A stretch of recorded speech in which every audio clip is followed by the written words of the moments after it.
The fork hit the floor, a sharp metallic sound. And then, silence. My son froze. His small hand trembled mid-air, eyes wide and wet. The imprint of my father-in-law's fingers glowed red against his wrist. "No manners," the old man barked, his voice soaked in pride. "Just like your father." The table erupted in laughter, a chorus of casual cruelty disguised as family tradition. I watched my boy look around, searching for safety, finding none. My wife looked away. Her mother hid behind a nervous sip of water. The others, busy pretending nothing had happened. I felt something shift inside me, a calmness that wasn't peace, a stillness that wasn't forgiveness. I stood, slowly. The chair legs dragged against the marble floor, long, deliberate, unforgiving. "If respect," I said, voice low, "means watching you hit my child, then I've misunderstood what this family calls love." He smirked, but I saw it, the flicker of doubt in his eyes, the realization that I wasn't playing the role he'd written for me. I pushed my plate away. The sound echoed louder than his voice ever could. That was the moment I stopped being their son-in-law and started becoming something else entirely. The laughter that night followed me home. It wasn't the sound itself, it was what lived beneath it. Mockery, dismissal, the idea that my silence was obedience. They'd always seen me as the outsider, the man who married their daughter but never belonged. Too quiet, too restrained, too unwilling to kneel. But what they mistook for weakness was patience. I watched my wife tuck our son into bed. She didn't meet my eyes. Her lips moved mechanically, whispering a bedtime prayer like it could erase the day. When she turned to leave, I asked, "Did you know he was going to do that?" She froze, and in her silence, I had my answer. "It's his way," she whispered finally. "He means well, he just expects discipline." "Discipline?" I said. "That's what you call striking a child at dinner?" She looked down. "It's how I was raised." And there it was, the root of it all.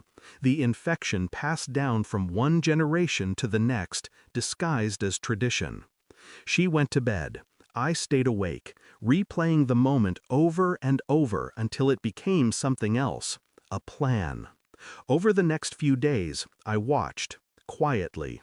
My father-in-law liked to talk, especially when drunk. He bragged about how he kept his family in line, how discipline built character. People laughed. No one challenged him. But I started to notice patterns. His fear of public embarrassment, his obsession with respect, his need to control every narrative in the room. He wasn't strong. He was fragile. Every tyrant is. I didn't yell. I didn't argue. I played the role he expected, the silent husband, the obedient listener. But while he talked, I listened deeper, to his insecurities, his dependencies, his pride. He thrived on dominance, so I decided to take that away. It started small. I withdrew my presence at family dinners, declined invitations with polite excuses, stopped responding to his calls. He began to ask questions. Is he upset? Did I offend him? I knew it would come to this. People like him fear irrelevance more than death. 2 weeks later, I sent an invitation. Dinner, my home, my table. He arrived with that smug authority still plastered on his face, until he saw the empty seats. No wife, no grandchildren, just him and me.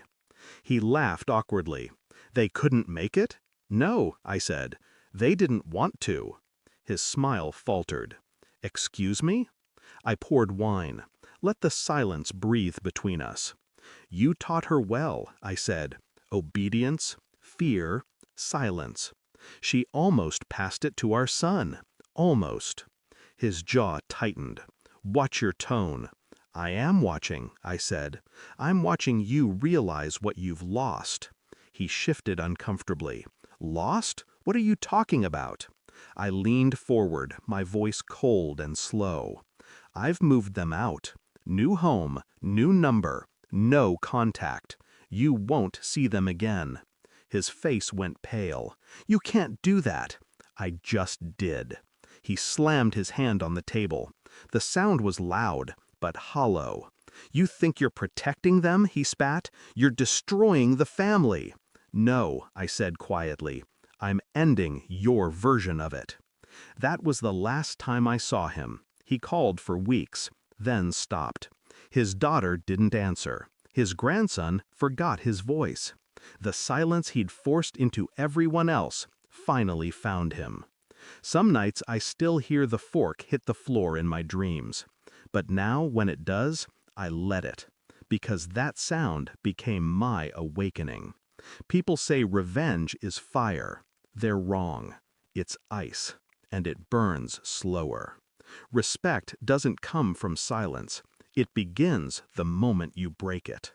Thanks for watching. Don't forget to like, share, and comment. Subscribe now to Cheating Stories Insight World for more amazing stories.